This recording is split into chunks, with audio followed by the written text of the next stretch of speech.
Assalamualaikum warahmatullahi wabarakatuh. Selamat pagi anak-anak. Hari ini kita akan belajar tema 2, subtema 2, pembelajaran 1 dan pembelajaran 2. Nanti Bu Ayu akan memberikan sebuah video pembelajaran. Kalian tinggal perhatikan saja ya. Oke, nggak usah lama-lama. Perhatikan baik-baik anak-anak. Memetik jambu di rumah Udin. Pohon jambu di rumah Udin sedang berbuah.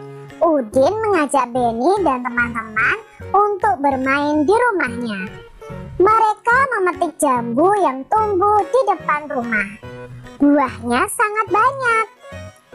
Udin dengan semangat memanjat pohon jambu. Beni memetik jambu dengan menggunakan galah. Lani memetik jambu yang buahnya tidak terlalu tinggi.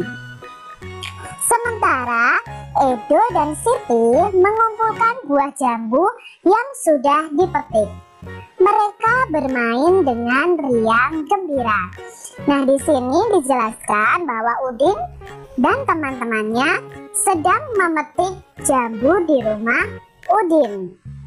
Ada yang memetiknya dengan menggunakan galah, ada yang naik ke pohon jambunya. Nah, jawablah pertanyaan berikut berdasarkan teks yang kita baca tadi. Yang pertama, apa yang dilakukan Beni dan teman-teman? Apa yang dilakukan Beni dan teman-teman adik-adik? Ya, mereka memetik jambu di rumah Udin. Yang kedua, siapa yang ikut bermain di rumah Udin? Ya, ada Beni, Lani, Siti, dan Edo. Pertanyaan yang ketiga, di mana Beni dan teman-teman memetik jambu? Ya, di depan rumah Udin. Bagaimana cara Beni dan teman-teman memetik jambu? Nah, tadi ada beberapa cara ya. Beni memetik jambunya dengan menggunakan galah. Lani memetik jambu yang buahnya tidak terlalu tinggi. Ada lagi Udin memanjat pohonnya. Itu cara mereka memetik buah jambu. Apa yang digunakan Beni untuk memetik jambunya? Ya, Beni menggunakan galah. Gerakan memetik jambu dengan tangan dapat dijadikan gerakan tari. Nah, ini adalah gerakan si Lani sedang memetik buah. Nah, buah jambu ya. Ternyata gerakan Lani ini bisa dijadikan gerakan dalam tari. Nah, kita perhatikan di sini. Nah, ini gerakan kepala dimulai dari yang pertama adalah menengok ke kiri. Nah, coba adik-adik praktekkan menengok ke arah kiri. Lalu gerakan yang kedua adalah menengok ke arah kanan. Gerakan yang ketiga adalah menengok ke atas atau menengadah ya. Melihat ke atas, itu gerakan kepalanya. Lalu gerakan kepala yang keempat adalah menengok ke bawah atau menunduk. Untuk gerakan tangan dimulai dari tangan mengayun ke atas dulu. Lalu tangan mengayun ke bawah. Seterusnya mengayun ke kiri dan mengayun ke kanan. Jadi gerakan-gerakan ini bisa kalian pakai ketika kalian berlatih menari. Beni memetik 7 buah jambu. Udin memetik 7 buah jambu. Lani juga memetik 7 buah jambu. Semua jambu yang telah dipetik dikumpulkan oleh Edo dan Siti. Jambu tersebut dimasukkan ke dalam keranjang. Berapa jumlah jambu yang ada di dalam keranjang?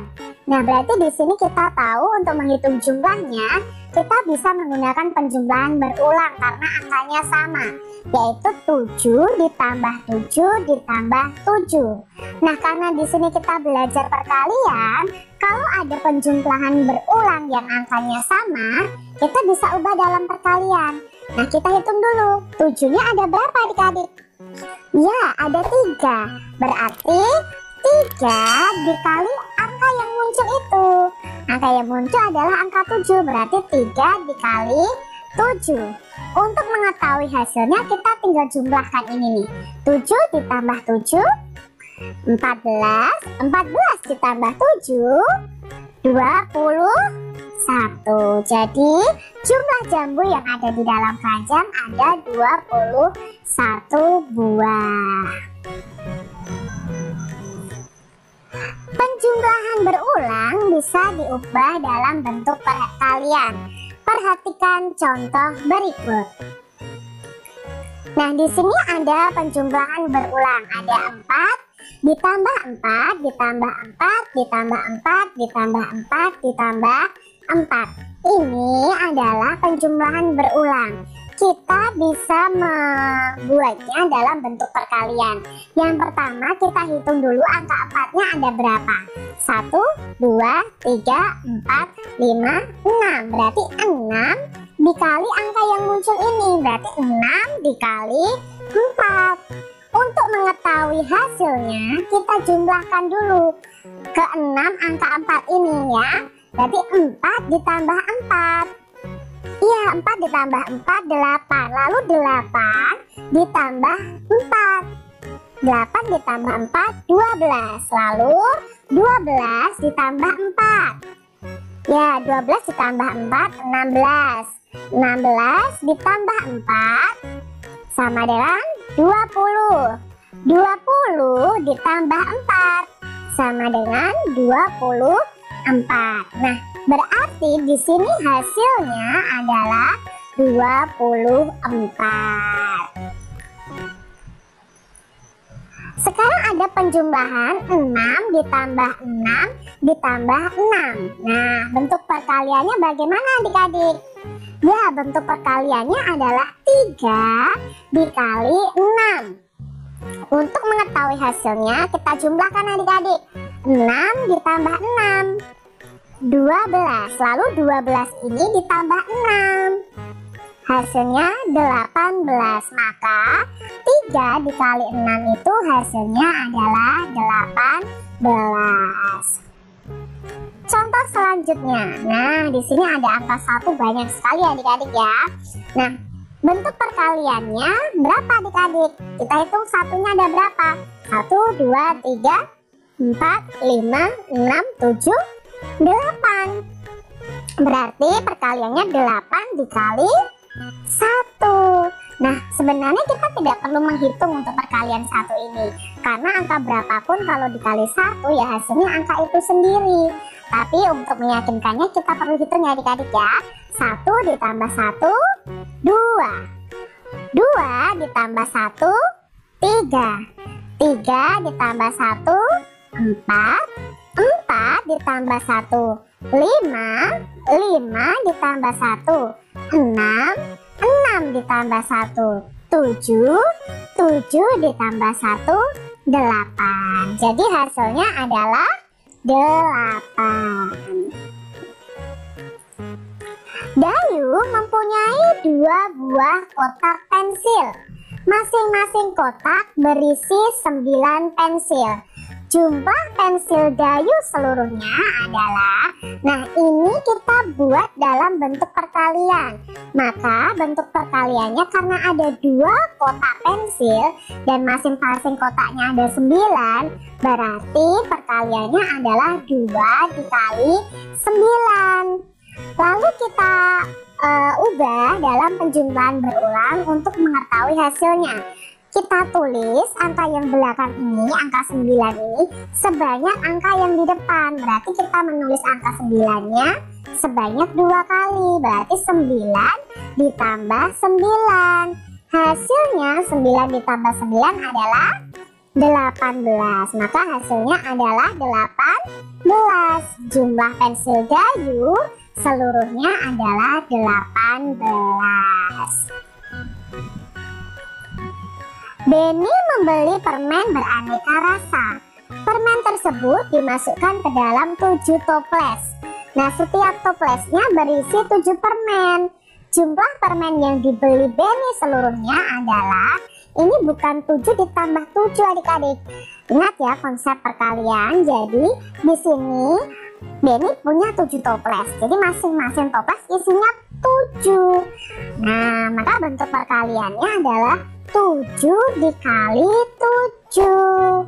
Nah, untuk mencari jawabannya kita ubah dalam bentuk penjumlahan berulang. Angka yang belakang ditulis sebanyak angka yang depan. Kebetulan ini angkanya sama, ya sudah kita tulis angka 7 sebanyak 7 kali. Jadi bentuknya seperti ini ya. Angka 7-nya ada 7. Lalu kita cari hasilnya. 7 ditambah 7 14. 14 ditambah 7 21. 21 ditambah 7 28. 28 ditambah 7 35. 35 ditambah 7 42. 42 ditambah 7 49. Jadi hasilnya adalah 49. Benda padat. Benda padat banyak terdapat di sekitar kita. Benda padat mempunyai bentuk yang tetap. Ukuran benda padat juga tetap. Contoh benda padat adalah simpai. Simpai jika dipindahkan dari meja ke lantai, bentuk dan ukuran simpai tidak akan berubah. Jadi benda padat ini mau dipindah kemanapun, bentuk dan ukurannya akan tetap sama atau tidak akan berubah. Jika simpai dipindahkan lagi ke lemari, bentuk dan ukuran simpai juga tidak akan berubah. Adapun dipindahkan ke berbagai tempat, bentuk dan ukuran benda padat akan selalu tetap. Jadi kalau benda padat mau dipindah-pindah tempat juga ukuran dan bentuknya selalu sama. Bagaimana bentuk benda padat? Ayo dari bacaan tadi bagaimana ya bentuk benda padat? Ya, bentuk benda padatnya itu selalu tetap walaupun dipindah tempat atau bentuknya tidak pernah berubah ya. Mau misalnya koin diletakkan di piring ya bentuknya seperti koin, bukan seperti piring. Soal nomor 2, bagaimana ukuran benda padat? Kalau bentuknya tadi selalu tetap, kalau ukurannya?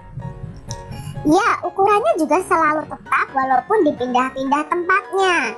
Jadi mau dipindah ke gelas ya ukurannya pasti tidak akan sama seperti gelas. Contohnya kalau kelereng dipindah ke gelas, apakah ukurannya jadi besar seperti gelas? Tidak, adik-adik.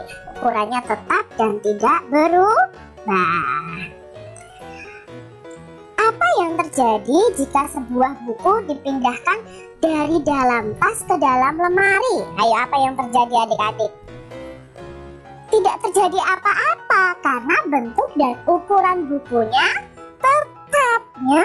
Kalau di dalam tas ya bentuknya juga tetap buku, di dalam lemari ya bentuknya tetap buku, jadi tidak berubah-ubah ya. Bagaimana bentuk buku tersebut setelah dipindahkan? Ya, bentuknya selalu tetap walaupun dipindah tempat, jadi tidak akan berubah. Apa kesimpulanmu dari pertanyaan dan bacaan tadi adik-adik? Nah, simpulan dari Kak Citra adalah bentuk dan ukuran benda padat selalu tetap walaupun dipindah-pindah tempat. Amati benda-benda berikut di rumahmu. Manakah yang termasuk benda padat? Berilah tanda centang pada kolom yang sesuai. Nah, di sini ada macam-macam benda. Kita mau mengklasifikasikan mana yang benda padat, mana benda yang bukan benda padat. Sekarang kursi. Apakah kursi dari ciri-cirinya tadi ya, kalau dipindah-pindah tempat bentuk dan ukurannya tetap sama. Nah, kalau kursi itu benda padat atau bukan benda padat? Ya, kursi itu benda padat. Meja itu juga benda padat. Kalau minyak Minyak itu kalau dipindah-pindah tempat, apakah bentuknya tetap? Tidak adik-adik, bentuknya berubah. Ketika ditaruh di gelas ya bentuknya seperti gelas. Ketika taruh di botol ya bentuknya seperti botol. Berarti minyak ini bukan benda padat. Kalau vas bunga, ya vas bunga itu benda padat. Televisi benda padat. Air putih, nah air putih ini bukan benda padat tapi benda cair, karena bentuk dan ukuran bentuknya itu selalu berubah-ubah sesuai dengan bentuk wadahnya. Nah sekarang kalau piring adik-adik, piring benda padat, gelas benda padat juga, sendok iya benda padat. Kalau penggaris, ya penggaris juga benda padat. Pernahkah kamu bermain di rumah teman seperti yang dilakukan Benny? Pernah tidak adik-adik?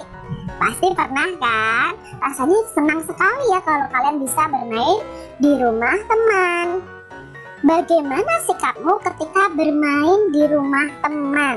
Nah, sikap kita harus diperhatikan ketika kita bermain di rumah teman. Saat bermain di rumah teman, sebaiknya mematuhi aturan-aturan yang ada di rumah temanmu. Jadi pasti di setiap tempat itu ada aturan. Nah aturan itu membuat hidup kita menjadi teratur, menjadi tertib. Begitu juga ketika kamu bermain ke rumah temanmu. Di rumah temanmu pasti ada aturannya. Contoh peraturan ketika bermain di rumah teman adalah: 1. Meminta izin sebelum meminjam mainan ya. Tidak langsung buru-buru ambil mainannya tanpa izin teman kalian. Nah, tidak curang saat bermain. Merapikan mainan setelah bermain. Nah, kalau bermain di rumah teman adik-adik, kalau sudah selesai ya segera rapikan. Tidak masuk kamar tanpa izin. Nah, ini nggak boleh. Kamu bermain di rumah teman, tiba-tiba kamu masuk ke kamar. Nah, kalau misalnya diajak oleh teman kalian, baru boleh adik-adik. Masuk rumah teman dengan mengucapkan salam. Jadi ucapkan salam terlebih dahulu ketika kamu bertamu ke rumah teman kalian. Bermain jangan lupa waktu adik-adik. Berpamitan kepada orang tua teman sebelum pulang ke rumah. Jadi kalau sudah selesai dan kamu ingin pulang, tetap kamu harus berpamitan kepada orang tua dari teman kalian. Meminta izin jika pergi bermain. Nah, ketika kalian bermain ke rumah teman, kalian juga harus meminta izin kepada orang tua kalian. Berilah tanda centang pada sikap yang menunjukkan mematuhi aturan dan tanda silang untuk sikap yang tidak menunjukkan mematuhi aturan. Nah, di sini ada sikapnya adik-adik. Yuk kita pelajari bersama mana yang menunjukkan mematuhi aturan, mana yang tidak menunjukkan mematuhi aturan. Yang pertama, memasuki kamar pribadi orang lain tanpa izin. Ya, itu adalah sikap yang tidak menunjukkan mematuhi aturan. Yang kedua, mengetuk pintu dan mengucapkan salam ketika datang. Ya, itu sikap yang menunjukkan mematuhi aturan. Tidak mengambil barang sembarangan. Ya, ini juga termasuk sikap yang menunjukkan mematuhi aturan juga. Memakan dan meminum sesuatu tanpa izin nih. Nah, kalau belum dipersilahkan, jangan makan dan minum adik-adik. Jadi ini termasuk sikap yang tidak menunjukkan mematuhi aturan. Lalu yang berikutnya, tidak membuang sampah sembarangan kalau di rumah teman. Ya, itu mematuhi aturan. Untuk tugas hari ini, kalian kerjakan saja pembelajaran 1 pada halaman 33. Jadi kalian hanya mengerjakan pembelajaran 1 saja ya anak-anak. Nanti kalau sudah kalian kirim ke grup kelas. Mungkin itu aja yang Mbak Ayu sampaikan. Wassalamualaikum warahmatullahi wabarakatuh.